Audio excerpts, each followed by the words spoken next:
Hey everybody, Lead Speed here, and I'm bringing you my second Pokemon Wi-Fi battle. I said I would have two pretty much recorded. These were done around the same time.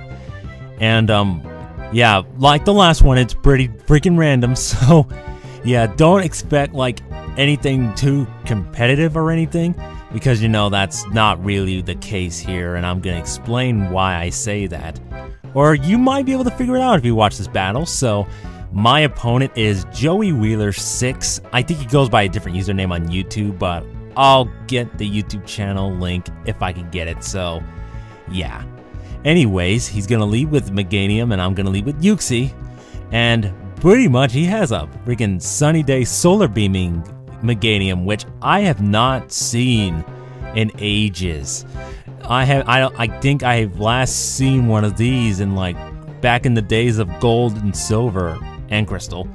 But yeah, this is like an old-fashioned combo, which is, you know, kind of, I guess it's outclassed by Drought Ninetales now, but I guess it's kind of a viable option, especially when you take into account the Dream Will ability that Meganium gets that's unreleased yet, which is Leaf Guard. And the sun, pretty much Leaf Guard protects you from status problems, so I guess you can keep firing off solar beams and be protected from status problems at the same time, so that's not bad. But anyways, I speed this part up mainly because what I'm trying to do is para-flinch him, but you know, the Quick Claw is like kicking in randomly, and yes, I am aware that's a hacks item, but as I said, this is not a serious competitive battle, so I didn't really care at the time. It was annoying, yeah, certainly, but you know, I just eventually finish it off with a freaking Zen Headbutt, and seriously, did you see how that thing looked? He looked freaking derpish in this game. It's weird. And maybe Typhlosion too, I don't know. But he brings in Typhlosion, and I go first, and I go for the Thunder Wave. So yeah, you can kind of tell you could tell like this is awkward because Yuxi's pretty damn slow and stuff like that, and I outsped a Typhlosion that's actually pretty fast. So you're thinking, okay, what the hell is going on here? And yeah, suspicions are high for you viewers, I'm guessing, and you don't have to tell me twice or anything. But anyways, I para-hacks it and I go for the Zen Headbutt, hoping to get some para-flinches going, but you know, that doesn't work because I think Zen Headbutt has a 20% chance of flinching, and then the Paralysis has a 50% chance of fully paralyzing. But, you know, that didn't work, so I'm gonna bring in Brooklyn! Oh my god, why do I do that? But anyways, I go straight for the waterfall. I didn't want to set up in case he switched out into something that could mess me up, and he did bring in something that can mess me up, but it's actually a Shaman Skyform, and I am going to point this out again, not competitive battle. So because if it was, I wouldn't be fighting a Shaman Skyform, at least. Regular Shaman's allowed, so yeah. But you know, at the time I didn't care because I don't have that much problems with it, especially, you know, I'm not gonna keep going on about that. But anyways, he makes a really interesting move. He goes for the Healing Wish, and what it does is you kill yourself, you KO yourself, and then when you bring in the next Pokemon, it's pretty much gonna be fully restored in health. Its status problem is gonna go away, and pretty much it'll be pretty much at full health and fully healed pretty much. Now the Stealth Rocks do hurt him afterwards, so that does kind of help.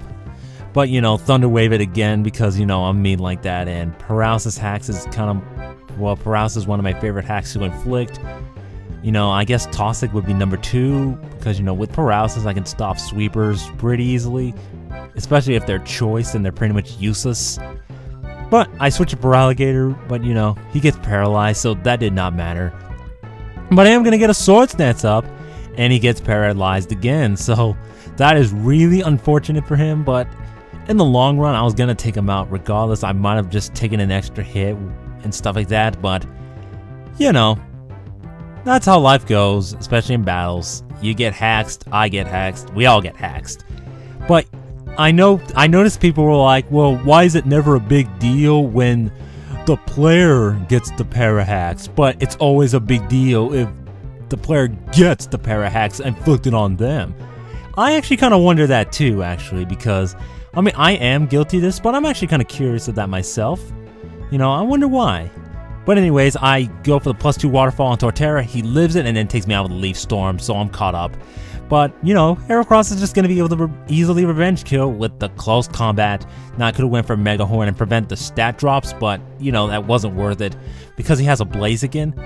And I know Blaziken could be a threat to me if I don't, you know, lock myself on the right move. And because I have a Scarf and I think Heracross is normally faster than a Blaziken. I think Blaziken has base 80 and Heracross is base 85, I think. So he's naturally faster. So, and I'm running Adamant Scarfed.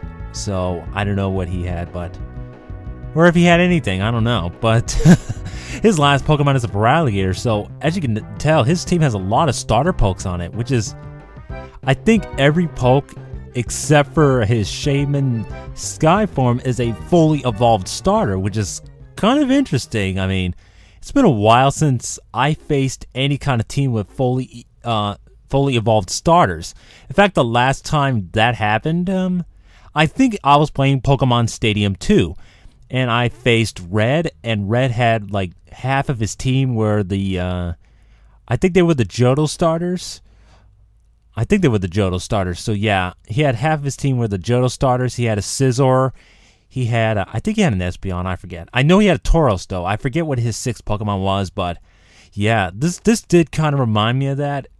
So, yeah, and thus, this is pretty much the end game screen there. And pretty much, yeah, I still have the same team from the first match. I'm probably going to change it up soon. But, you know, I didn't get to use Lilligant again, so I'm going to have to do that sometime. I mean, you know, actually, I didn't even use Chomp either, which is kind of interesting. I only used like 4 of my pokes again, which is kind of weird, but meh, it's whatever. But I really like that move he did with the Shaman and the Healing Wish. I've never really seen Shaman. I know it carries it, but I forgot it did until I saw it use it. Then I'm like, oh, I remember now it actually had that move, but you just never see it on a Shaman, especially a Shaman Skyform. But the fact that he used it then, and that was not a bad play on his part either, especially when I had Registeel and he brought in the Typhlosion that had a type advantage.